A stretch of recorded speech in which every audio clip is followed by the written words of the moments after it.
Welcome back to Shark Collector Films. This is the first part of the How to Play Heroes of the Grid core game series, in which I'll be showing you how to set up your Rangers. In part 2, I'll be showing you how to set up everything else, how to complete the deployment phase. In part 3, I'll show you the action phase, and in part 4, I will show you how to battle, because that part is really in-depth. Without further ado, here is how to set up your Rangers. So here you notice the location board and the power board. Don't worry about these yet, I'll go into detail about these in part 2. I just have them set up here for a minor role in setting up your characters.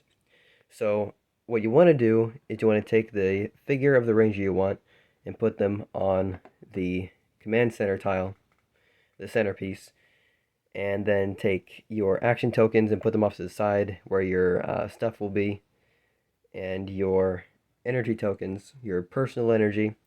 I'll put a number on screen of how many of each token you want for each ranger, depending on the player count and whatever. But you'll want to take the ability card of your corresponding ranger and set it with your stuff. I'll go into detail on each ranger's individual cards in their own video, in each set that they come in. You also want to take their individual Zord card and put it on the power board over here, along with the rest of the Zord cards, but we'll get that set up later. You'll also want to take the 10 combat cards for the ranger that you're using and set it off to the side with their character ability card. In battle, you can have a hand of up to 5 cards, unless you're playing in solo mode or you're playing a game mode with more than one ranger that you're controlling. In that case, you'll want a hand of 7 maximum. You cannot have more than 5 unless you're playing with more than one ranger per player, and then it's no more than 7.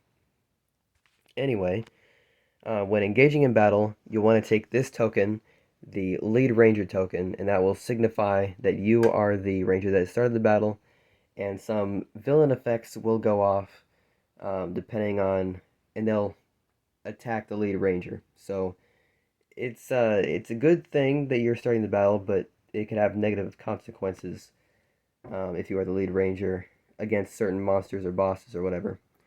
Anyway, you'll want to take the rest of these Zords of the other rangers that your players are using. If you don't have a full set of 5 or 6, I think it's just 5, you want to use some random Zords. That's fine. Just shuffle them in a stack, and at the bottom, put the Megazord card at the very bottom of the stack.